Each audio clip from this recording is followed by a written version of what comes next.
Aujourd'hui, je vais vous révéler quelque chose d'essentiel. Il y a des prières que vous devez cesser de faire immédiatement. Oui, vous avez bien entendu. Certaines prières, bien qu'elles semblent innocentes ou sincères, non seulement déplaisent à Dieu, mais elles peuvent aussi être comparées à des actes de manipulation spirituelle, voire de sorcellerie. Pourquoi ces prières sont dangereuses? Elles ne glorifient pas Dieu. Au lieu de chercher sa volonté, elles expriment des désirs égoïstes ou mal alignés. Elles ferment les cieux. Plutôt que d'attirer la bénédiction, elles peuvent provoquer le mécontentement de Dieu. Elles ouvrent des portes à l'ennemi. Sans le savoir, vous risquez d'inviter des troubles spirituels dans votre vie. Ces prières peuvent sembler anodines ou même légitimes aux yeux de l'homme, mais elles enfreignent les principes divins et détournent votre cœur de la vérité. Pourquoi il est urgent d'arrêter? Dieu est un Père aimant qui cherche à répondre à nos prières, mais il ne soutiendra jamais des requêtes contraires à sa nature ou à sa volonté. Persister dans ces prières peut vous éloigner de sa présence, créer des blocages spirituels, engendrer des conséquences graves dans votre vie. Dans cette série, je vais exposer 8 types de prières que vous devez arrêter immédiatement. Des prières qui manipulent, détruisent ou ignorent la volonté divine. Mais ce n'est pas tout.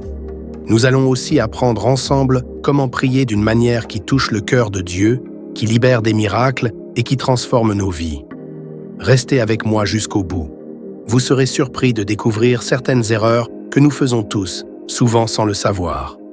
Préparez votre cœur à une révélation qui changera votre façon de prier et de vous approcher de Dieu.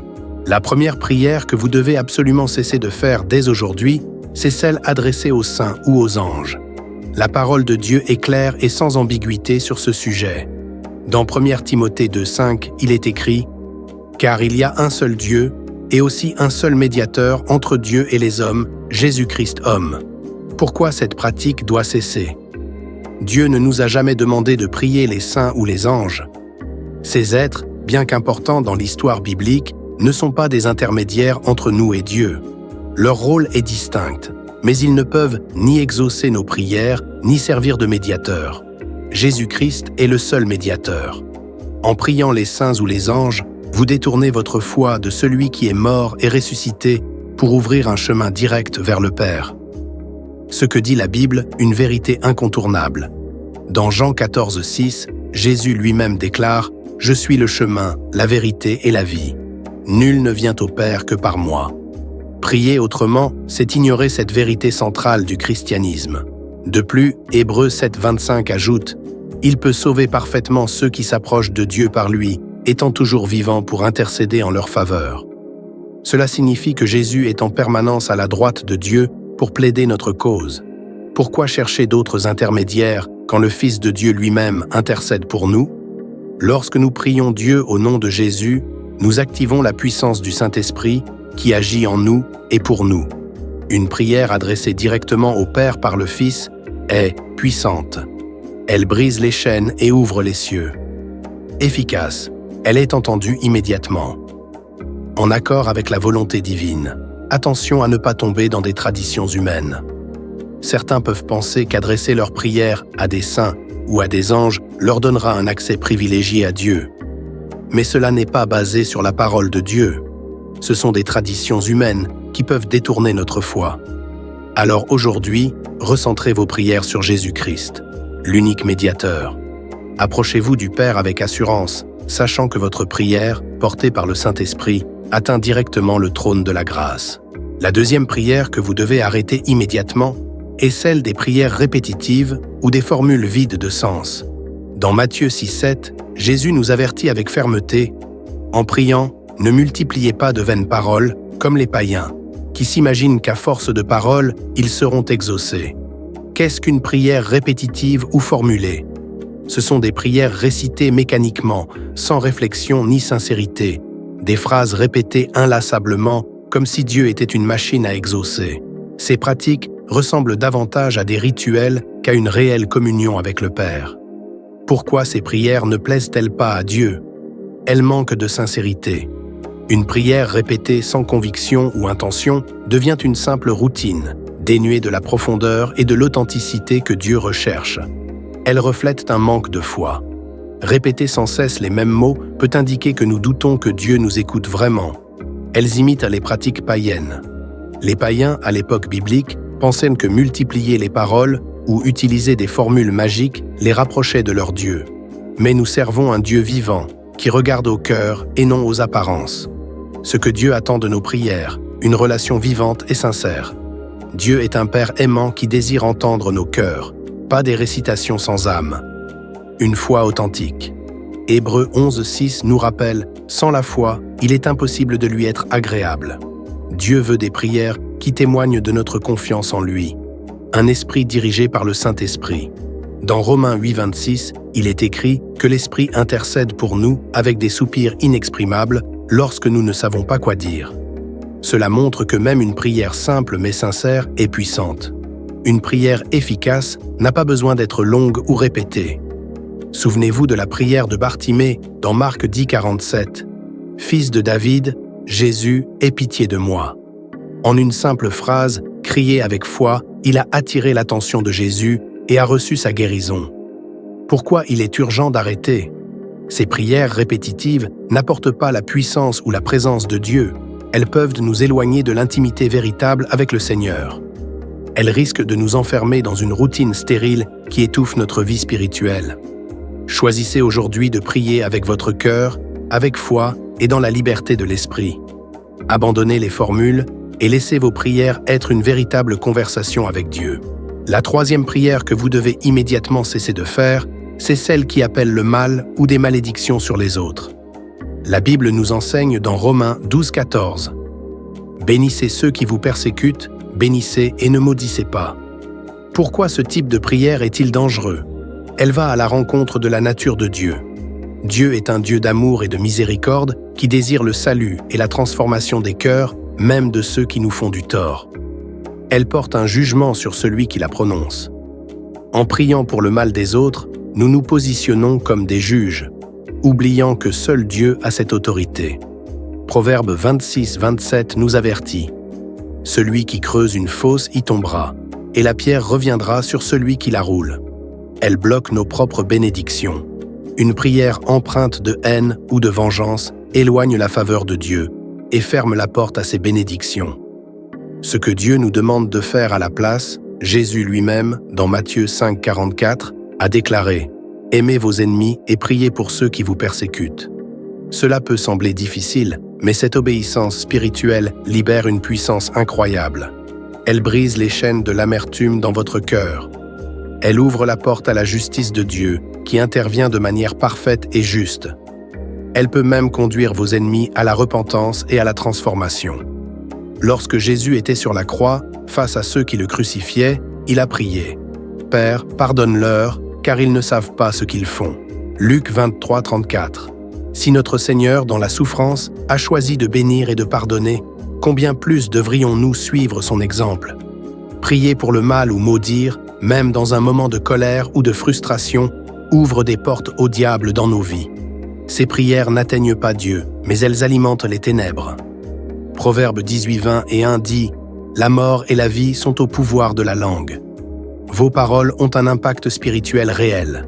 Alors choisissez toujours de semer la vie et la bénédiction. Bénir ne signifie pas tolérer l'injustice ou nier les souffrances. Cela signifie remettre la situation entre les mains de Dieu, avec foi et confiance, sachant qu'il est juste et fidèle pour agir selon sa volonté parfaite. Alors aujourd'hui, engagez-vous à abandonner toute prière de malédiction. Priez pour la paix, la justice et la restauration, même pour ceux qui vous font du mal. C'est dans cette obéissance que vous verrez la puissance de Dieu se manifester dans votre vie et celle des autres. Bénissez, et vous serez bénis en retour. La quatrième prière que vous devez abandonner immédiatement, c'est celle faite avec des intentions manipulatrices ou égoïstes. Dans Jacques 4:3, il est écrit « Vous demandez et vous ne recevez pas, parce que vous demandez mal, dans le but de satisfaire vos passions. » Ce type de prière n'est pas seulement inefficace, il est totalement contraire à la volonté de Dieu. Qu'est-ce qu'une prière manipulatrice? C'est une prière où l'on cherche à satisfaire des désirs égoïstes sans prendre en compte la volonté de Dieu. Influencer ou contrôler les autres à notre avantage, parfois même en invoquant le nom de Dieu. forcer Dieu à agir selon nos propres intérêts, comme si nous pouvions utiliser la prière comme un levier de contrôle. Pourquoi ces prières sont-elles dangereuses? Elles relèvent de la sorcellerie charnelle. Selon Galates 5, 19 à 20, la sorcellerie n'est pas uniquement liée aux rituels occultes. En tant qu'œuvre de la chair, elle peut se manifester par la manipulation, l'intimidation et la domination. Une prière manipulatrice cherche à contrôler les autres ou les circonstances, ce qui est incompatible avec l'humilité et la soumission à Dieu. Elle fermente les précieux. Dieu ne répond pas aux prières motivées par l'égoïsme. Proverbe 16:2 nous rappelle que Dieu sonde les cœurs. Toutes les voies d'un homme sont pures à ses yeux, mais celui qui tire les esprits, c'est l'Éternel. Si nos intentions ne sont pas alignées avec sa volonté, nos prières resteront sans réponse. Elles invitent le chaos spirituel. Une prière manipulatrice ouvre la porte à l'ennemi. Elle détourne la puissance de la prière et risque d'entraîner des conséquences spirituelles négatives. Imaginez quelqu'un qui prie pour que son voisin échoue afin d'obtenir une promotion. Cette prière, bien que formulée dans un contexte de besoin personnel, est égoïste, malveillante et manipulatrice. Que faire à la place? Rechercher la volonté de Dieu. Dans Matthieu 6,10, Jésus enseigne que nos prières doivent refléter cette vérité. Que ta volonté soit faite sur la terre comme au ciel. Priez avec un cœur pur. Approchez-vous de Dieu avec humilité en demandant que ses plans s'accomplissent, même s'ils diffèrent de vos attentes. Demandez avec foi et abandonnez. Dieu répond toujours aux prières alignées sur sa volonté. 1 Jean 5,14 déclare « Si nous exigeons quelque chose selon sa volonté, il nous écoute ». Prier avec des intentions manipulatrices, c'est tenter de transformer la prière en un outil de contrôle, ce qui s'oppose directement à la foi et à la soumission.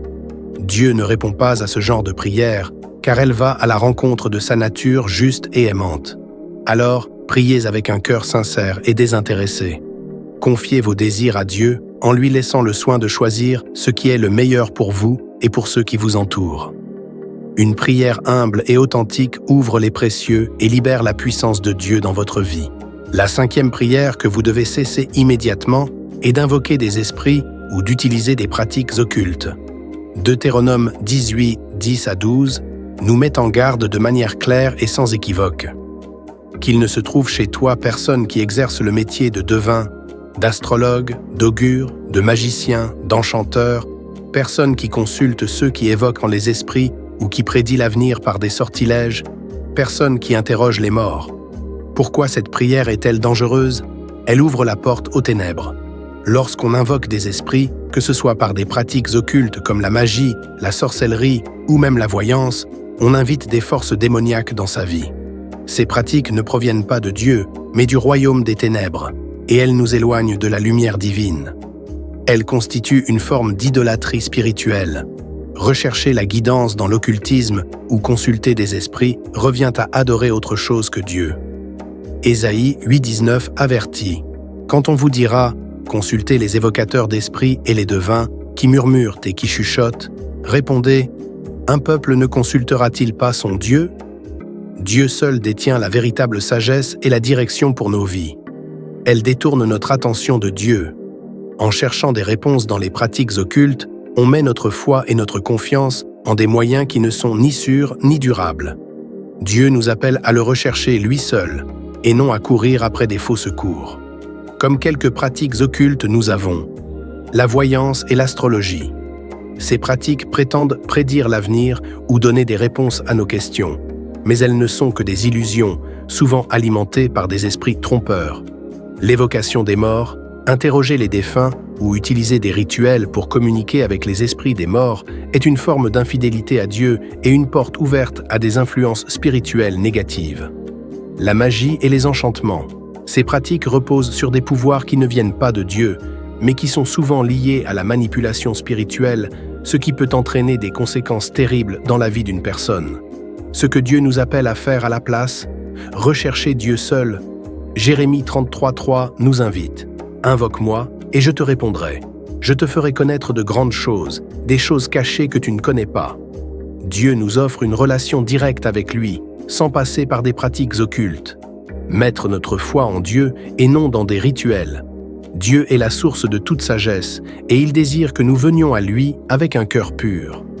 Proverbes 3, 5 à 6 nous conseille « Fais de l'Éternel tes délices, et il te donnera ce que ton cœur désire. » En mettant notre confiance en Dieu, nous recevons ce dont nous avons réellement besoin sans avoir recours à des moyens détournés.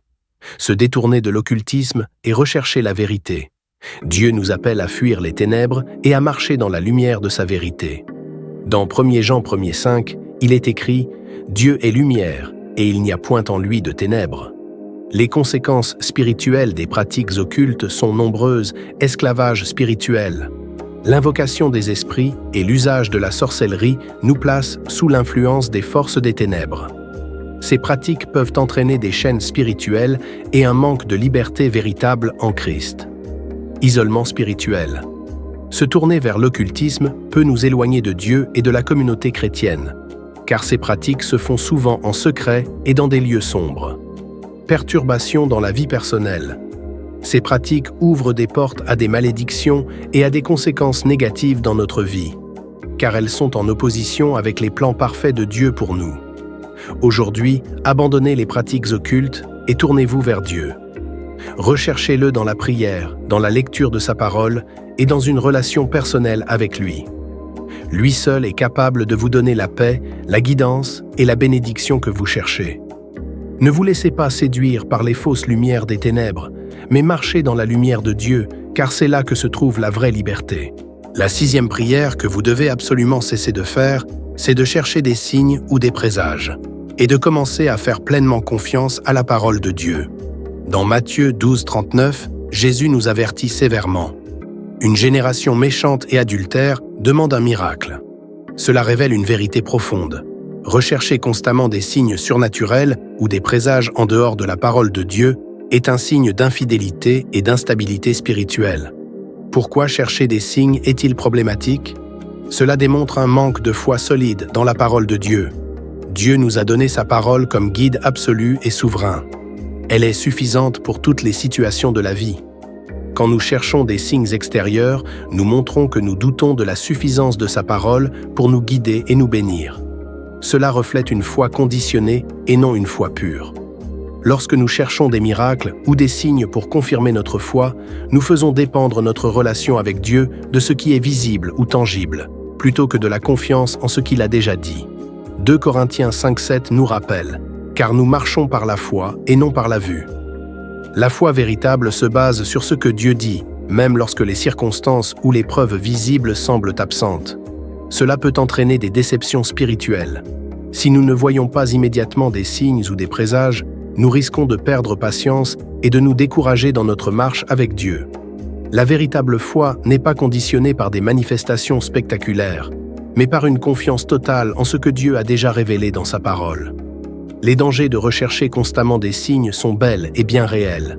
Rechercher des signes ou des présages peut ouvrir la porte à des faux enseignants ou à des pratiques occultes qui prétendent de pouvoir prédire l'avenir ou révéler des mystères. Cela nous éloigne de la vérité biblique et nous expose à des influences dangereuses. Au lieu de vivre par la certitude de la parole de Dieu, nous devenons dépendants de ce qui est immédiat ou visuel, créant ainsi une foi vacillante qui cherche constamment à être rassurée par des expériences extérieures. La tentation de suivre des faux signes. Jésus nous prévient dans Matthieu 24, 24. « Car il s'élèvera de faux Christ et de faux prophètes. Ils feront de grands miracles et des prodiges, au point d'égarer, si cela était possible, même les élus. » Rechercher des signes sans discernement peut nous amener à tomber dans des pièges spirituels. Ce que Dieu nous enseigne à la place, faites confiance à sa parole. 2 Timothée 3, 16, 17 nous rappelle que toute écriture est inspirée de Dieu et utile pour enseigner, pour convaincre, pour corriger, pour instruire dans la justice, afin que l'homme de Dieu soit accompli et propre à toute bonne œuvre. La parole de Dieu est tout ce dont nous avons besoin pour vivre dans la vérité. Et elle est plus que suffisante pour guider chaque aspect de notre vie. Vivez par la foi, non par les signes. Hébreux 11. Nous définissons la foi. La foi est la certitude des choses qu'on espère, la conviction de celles qu'on ne voit pas. Dieu nous appelle à croire en lui et en ses promesses, même si ces promesses ne se manifestent pas immédiatement sous forme de signes spectaculaires. cherchez Dieu dans l'intimité et la prière. Plutôt que de chercher des signes, Dieu désire que nous cherchions sa face dans la prière et la méditation de sa parole. C'est dans ces moments de communion intime que notre foi était grandiose et que nous voyons clairement la direction qu'il veut nous montrer. En conclusion, la parole de Dieu est notre fondement. Chercher des signes ou des présages peut sembler une manière rapide de savoir si Dieu agit dans notre vie, mais la vraie foi se nourrit de sa parole et de sa présence. Ne laissez pas votre foi être guidée par des miracles spectaculaires, mais fondez-la solidement sur la parole éternelle de Dieu. Là se trouve la véritable paix, la véritable direction et la véritable sécurité. Numéro 7. Priez en utilisant des objets comme source de pouvoir. Il existe un danger à croire que certains objets ou reliques peuvent être utilisés comme des canaux pour obtenir la puissance spirituelle. Il est devenu courant que des gens se tournent vers des cristaux, des chapelets ou d'autres objets dans l'espoir qu'ils les aident à se rapprocher de Dieu ou à recevoir une bénédiction. Bien sûr, les objets en eux-mêmes ne sont pas mauvais et certains ont une place importante dans notre foi chrétienne, mais il y a une ligne fine à ne pas franchir. Les objets peuvent avoir une fonction symbolique, mais ils ne sont pas des sources de pouvoir. Nous savons que dans la foi chrétienne, certains éléments tels que l'eau du baptême, l'huile d'onction ou les éléments de la communion, pain et vin, ont une signification spirituelle profonde. Ce sont des symboles puissants qui nous rappellent des vérités spirituelles essentielles. Mais attention, ce ne sont pas ces objets eux-mêmes qui ont la capacité de changer nos vies ou d'entrer en contact avec Dieu. C'est par la foi en Jésus-Christ et dans la puissance de l'Esprit Saint que nous expérimentons la transformation. Quand nous commençons à attribuer une puissance spirituelle à un objet, nous risquons de tomber dans l'idolâtrie, même sans le vouloir. Colossiens 2:8 nous avertit. Prenez garde que personne ne vous séduise par la philosophie et par des vaines trompeuses, suivant la tradition des hommes, suivant les rudiments du monde et non selon le Christ. Le véritable pouvoir spirituel vient de Dieu seul, et non de reliques ou d'objets matériels. Mettre notre foi dans des objets plutôt que dans Dieu lui-même est une forme de superstition. Nous devenons plus concentrés sur l'objet que sur la relation personnelle avec Dieu. Dans Hébreux 11:6, il est dit « Or sans la foi, il est impossible de lui plaire, car il faut que celui qui s'approche de Dieu croie que Dieu existe et qu'il récompense ceux qui le cherchent. » Lorsque nous pensons que nous avons besoin d'un objet particulier pour prier ou pour obtenir des bénédictions, nous risquons de négliger la prière sincère et personnelle avec Dieu. La Bible nous enseigne à prier de tout notre cœur, sans chercher à être distrait par des éléments matériels. Matthieu 6:6 nous invite à « Mais toi, quand tu pries, entre dans ta chambre, ferme ta porte et prie ton Père qui est dans le lieu secret. » La prière doit être centrée sur Dieu. Ce n'est pas l'objet que nous utilisons qui a du pouvoir, mais c'est la foi et la relation avec Dieu. Nous devons nous rappeler que Dieu seul est digne de notre adoration et que c'est à lui que revient toute gloire et tout pouvoir.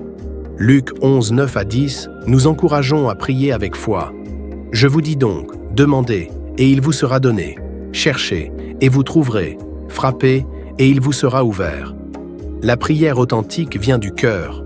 Peu importe où nous prions, ou si nous avons un objet particulier avec nous, ce qui compte, c'est l'attitude de notre cœur. Jean 4:24 nous rappelle « Dieu est esprit, et il faut que ceux qui l'adorent en esprit et en vérité. » C'est cette sincérité et cette pureté de cœur qui plaisent à Dieu.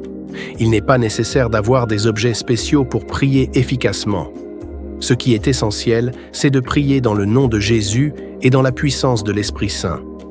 Éphésiens 6:18 nous dit « Faites en tout temps par l'Esprit toutes sortes de prières et de supplications. » Dieu veut que nous venions à lui avec foi et humilité, en croyant que, par son Fils Jésus, nous avons un accès direct à sa présence. N'ayez pas confiance dans les objets, mais placez votre foi en Dieu seul. Les objets peuvent être des symboles, mais ils ne sont jamais la source de notre puissance spirituelle. C'est dans notre relation avec Dieu, par Jésus-Christ et par la puissance du Saint-Esprit, que nous trouvons la véritable transformation. Ne laissez pas les objets prendre la place de la prière sincère et de la foi authentique. La dernière prière à éviter est celle où l'on prie pour la richesse matérielle sans rechercher le royaume de Dieu. Il est courant de voir des personnes demander à Dieu la richesse, la célébrité, la popularité ou même la santé, mais sans avoir la moindre intention de chercher le royaume de Dieu. Elles mettent l'accent sur les bénédictions terrestres plutôt que sur une relation profonde et authentique avec Dieu. Ce type de prière dénote une mauvaise orientation du cœur et des priorités spirituelles. La prière pour la richesse matérielle sans chercher le royaume de Dieu. Un piège spirituel. Jésus, dans Matthieu 6,33, nous met en garde avec une instruction claire et précise. Cherchez premièrement le royaume de Dieu et sa justice, et toutes ces choses vous seront données par-dessus. Ce verset nous rappelle que le royaume de Dieu doit être notre priorité absolue, bien plus que les biens matériels ou la gloire terrestre. Jésus nous invite à concentrer notre cœur et nos prières sur ce qui est éternel, sur la volonté de Dieu et sur la justice divine, plutôt que de nous laisser entraîner par les désirs temporaires de ce monde. Lorsque nous demandons à Dieu des bénédictions matérielles sans chercher d'abord son royaume, nous nous trompons de priorité. Jésus nous enseigne que notre but ultime est de chercher à connaître Dieu, à grandir dans sa vérité et à étendre son royaume sur la terre. Si nous plaçons les choses matérielles avant Dieu, nous risquons de manquer la vraie paix et la véritable joie qui viennent de sa présence. Les richesses, la célébrité et la popularité sont des choses qui, bien qu'elles puissent apporter un confort temporaire, ne répondent pas aux besoins les plus profonds de l'âme. Dieu veut que nous recherchions avant tout sa gloire et sa volonté, non seulement pour notre bien-être ici-bas, mais pour notre bien éternel. Prier uniquement pour la richesse matérielle peut créer une foi conditionnée, c'est-à-dire une foi qui dépend des circonstances extérieures et des bénédictions visibles. Mais Dieu veut que notre foi soit inébranlable, indépendamment des biens matériels. Philippiens 4, 12, 13 nous rappelle « Je sais vivre dans l'humiliation et je sais vivre dans l'abondance. Partout et en toutes choses, j'ai appris à être rassasié et à avoir faim, à être dans l'abondance et à être dans la disette. Je puis tout par celui qui me fortifie. La richesse véritable ne se trouve pas dans les biens matériels, mais dans la relation que nous avons avec Dieu. Que dit la Bible sur notre véritable richesse? Jésus nous montre que le royaume de Dieu est d'une valeur infiniment plus grande que les richesses de ce monde. Dans Matthieu 6, 19 à 21, il nous dit « Ne vous amassez pas des trésors sur la terre, où la rouille et les mites détruisent, et où les voleurs percent et dérobent. Mais amassez-vous des trésors dans le ciel, où ni la rouille ni les mites ne détruisent, et où les voleurs ne percent ni ne dérobent. Ce que nous accumulons spirituellement en suivant Dieu et en cherchant son royaume a une valeur éternelle. » Proverbe 11, 28 dit « Celui qui se confie dans sa richesse tombera, mais les justes croissent comme le feuillage. » Plutôt que de courir après la richesse, Dieu nous appelle à chercher sa justice, à vivre selon ses principes et à faire sa volonté. En faisant cela, nous recevons ses bénédictions, non seulement matérielles, mais aussi spirituelles et éternelles. Dieu connaît nos besoins. Dans Matthieu 6, 32, Jésus nous rappelle que « Votre Père céleste sait que vous avez besoin de toutes ces choses. » Dieu est bien plus que capable de subvenir à nos besoins matériels, à condition que nous nous concentrions d'abord sur lui et sur son royaume. La promesse de Jésus est claire. Si nous cherchons d'abord le royaume de Dieu, toutes les autres choses dont nous avons besoin nous seront données. Cherchez d'abord le royaume de Dieu. Notre prière doit être centrée sur l'extension du royaume de Dieu, sur la recherche de sa justice et sur l'approfondissement de notre relation avec lui. Quand nous mettons ces choses en priorité, Dieu nous bénira abondamment, non seulement sur le plan spirituel, mais aussi matériel, selon sa volonté parfaite.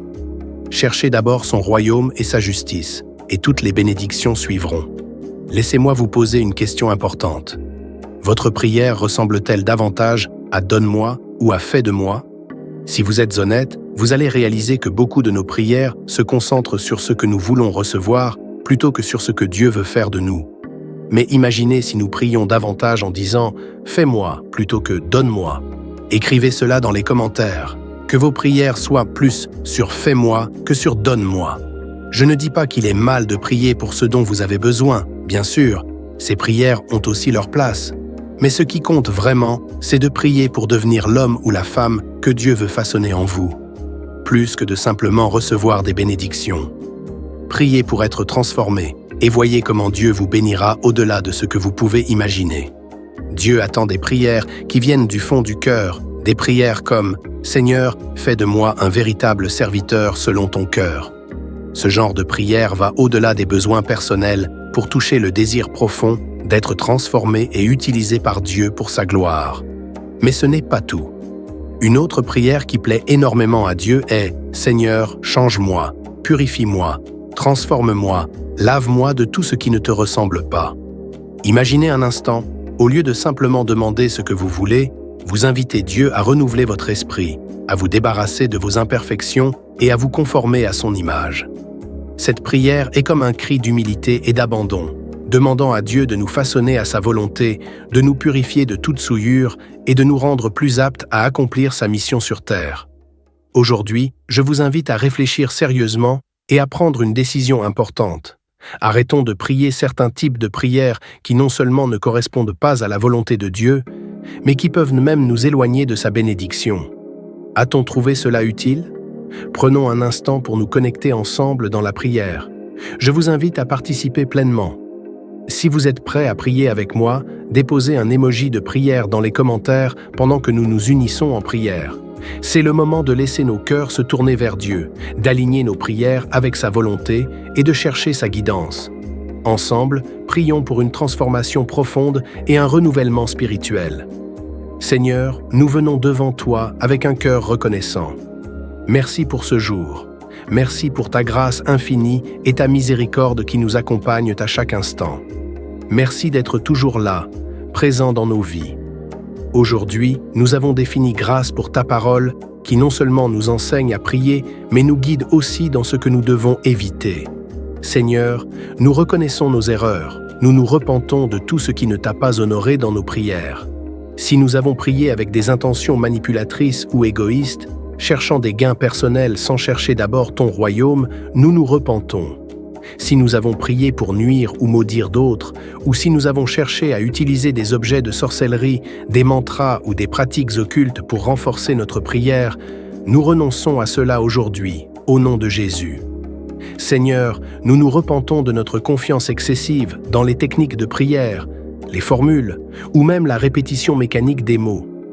Nous savons que ce n'est pas la quantité de nos paroles, mais la sincérité de notre cœur qui compte. Parfois, quand nous n'avons même pas de mots, mais seulement des larmes, tu nous entends, Seigneur. Parfois, un simple soupir ou un regard vers toi suffit pour que tu comprennes notre cœur. Nous ne prions pas pour être vus ou appréciés par les hommes, mais pour être vus et entendus par toi. Nous prions pour connaître ta bénédiction et pour voir nos vies transformées par ta puissance. Nous exigeons ta bénédiction sur chacune de nos prières, qu'elles soient longues ou courtes, en jeûne ou en larmes, en langue ou dans notre langue maternelle. Nous prions pour que ta volonté soit accomplie à travers chaque prière sincère. Je prie que tu fortifies notre vie de prière au nom de Jésus. Amen. Si ce message vous a touché, si vous avez trouvé cette prière utile, écrivez dans les commentaires. Ce message m'a vraiment aidé. Donnons toute la gloire à Dieu, car c'est lui qui transforme nos cœurs et nous guide vers une vie de prière véritable et profonde.